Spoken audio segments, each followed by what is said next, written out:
This channel does not promote any violent, harmful, or illegal activities. All content provided by this channel is meant for an educational purpose only.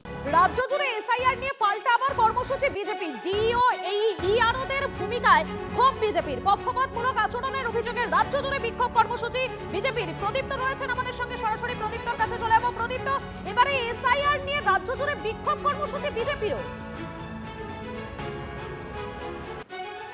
দেখো, 3:30টার সময় এই কর্মসূচি হওয়ার কথা রয়েছে। রাজ্যের যে সমস্ত জেলা শাসকের অফিস রয়েছে, অর্থাৎ জেলা নির্বাচন অফিসারদের যে অফিসগুলো, সেখানে বিক্ষোভ হবে। তার পাশাপাশি এসডিও অফিসগুলোতেও বিক্ষোভ হওয়ার সম্ভাবনা রয়েছে। এবং এক্ষেত্রে বিজেপির অভিযোগ হচ্ছে, মমতা বন্দ্যোপাধ্যায়ের নির্দেশে, মুখ্যমন্ত্রীর নির্দেশে তৃণমূল কংগ্রেস এবং আইপ্যাকের সঙ্গে যোগসাজশ করে ডিএমরা এইভাবে সাধারণ মানুষকে তারা হয়রানি করছেন। খুব সামান্য ভুল ত্রুটির জন্যেই ডেকে পাঠানো হচ্ছে, নোটিশ দেওয়া হচ্ছে। শুনানি পর্বের গোটা এই যে অবস্থা চলছে, হিয়ারিং নিয়ে নানা রকম হয়রানির অভিযোগ করছেন ভোটাররা, সেটার জন্য সম্পূর্ণভাবে রাজ্য সরকার দায়ী। তার কারণ রাজ্য সরকারের নিয়ন্ত্রিত অফিসাররাই ইচ্ছাকৃতভাবে এই ঘটনা ঘটাচ্ছেন।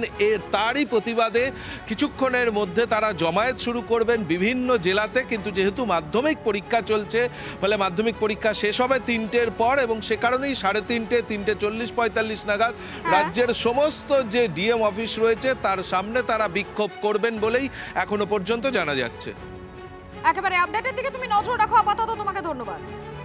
নজর রাখতেই হবে আমাদের মুর্শিদাবাদের দিকে। মুর্শিদাবাদের বেলডাঙ্গা হিংসক তদন্তে বহরমপুরে এনআইএ টিম। আমাদের প্রতিনিধি কৌশিক রয়েছেন আমাদের সঙ্গে। কৌশিক, এনআইএ টিম, এনআইএ আধিকারিকরা এই মুহূর্তে কোথায় রয়েছে?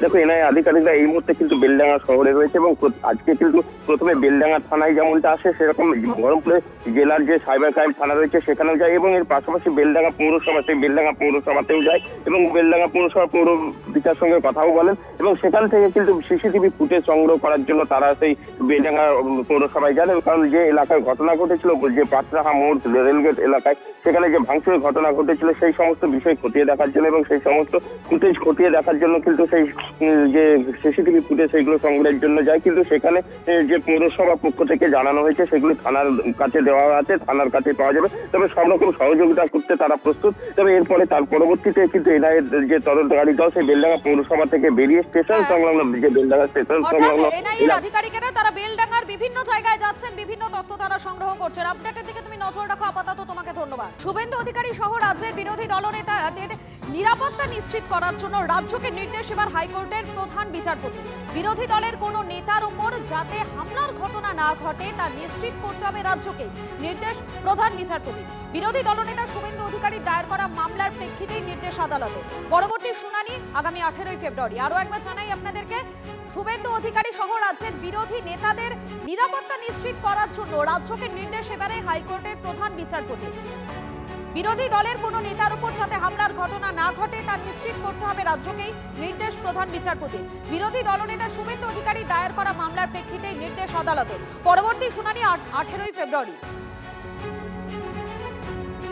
এই মুহূর্তে যে আপডেটের দিকে আমাদের অবশ্যই নজর রাখতে হবে, বিরোধী দলনেতা শুভেন্দু অধিকারী সহ রাজ্যের বিরোধী নেতাদের নিরাপত্তা নিশ্চিত করার জন্য রাজ্যকে এবারে নির্দেশ হাইকোর্টের প্রধান বিচারপতি। বিরোধী দলের কোনো নেতার উপর যাতে হামলার ঘটনা না ঘটে তা নিশ্চিত করতে হবে রাজ্যকে, নির্দেশ প্রধান বিচারপতি। বিরোধী দলনেতা শুভেন্দু অধিকারীর দায়ের করা মামলার প্রেক্ষিতে নির্দেশ আদালতে।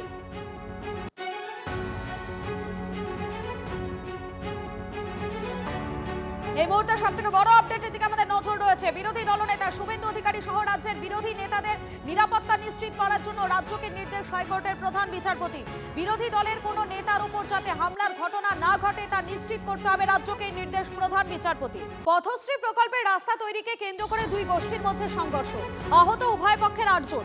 উত্তপ্ত বাঁকুড়ার হরিরামপুর গ্রাম, মার খেলেন খোদ তৃণমূল পঞ্চায়েত সদস্যও। কাটমানির জেনে জনরোষ বলে দাবি বিজেপির। আহত পঞ্চায়েত সদস্য সহ 8 জনকে বাঁকুড়া সম্মিলনী মেডিকেল কলেজে নিয়ে যাওয়া হয়। অভিযোগ, রাস্তা নির্মাণে বাউরি পাড়ার বাসিন্দাদের গুরুত্ব না দিয়ে একতরফাভাবে রজক পাড়ার বাসিন্দাদের সিদ্ধান্ত নিয়েছেন। দুই পাড়ার বিবাদ গড়ায় সংঘর্ষে ব্যাপক ঢিল পাটকেল ছোড়াছুড়ি শুরু হয় বলে অভিযোগ উঠে আসছে। দ্বিপরে ছোট ছেলেটাকে টিটকার করেছে, ছোট ছেলেটা বাচ্চা ছেলেগুলোকে নিয়ে এসে আবার বলিয়েছে। দ্বিপর আমরা বড়রা সবাই বারণ করেছি যে যাস নিয়ে, বড়রা আসুক, পরে যেয়ে বলবে যে টিটকার কেন করছে। তখন ওরা ছেলেগুলো কথা শুনে না চলে গেছে। বাচ্চা ছেলে দিয়ে সব বউ মানুষরা আবার ছেলেগুলো টানাটানি করে আনতে গেছে, দিয়ে ওরা ডেলা ফাঁড়া ফাঁড়ি লেগে গেছে, দিয়ে পরে সবাই ওই ডেলার জনে ওরাও ভাবড়াচ্ছে ওরাও ভাবড়াচ্ছে। আমার পাড়াতে মেয়েরা গল্প করে এমনি বসে গল্প করছিলাম, কিছুজন মেয়ে, হ্যাঁ এমনি গল্প করছি। তো ওই বাউরি পাড়া যে বলছে তাদের ওই কিছুজন দেখছি ছেলে, মানে 30-40 জন ছেলে মোটামুটি এসে দেখছে আজকে আমাদের উপর অ্যাটাক। ফার্স্ট আমাকে মারে মাথাতে একটা ছেলে, তারপরে মেয়েদের কাতালে ঢুকে সব ছেলেরা মারপিট। কিছুক্ষণ আমাদের পাড়ার ছেলেরা কেউ থাকে না, তারা সব কাজে গেছে আর গেছে। সব ওই ইট ছুড়াছুড়ি, আমার 2টো সিজারের পেশেন্ট আছে তাদের পিঠে লাথি মেরেছে।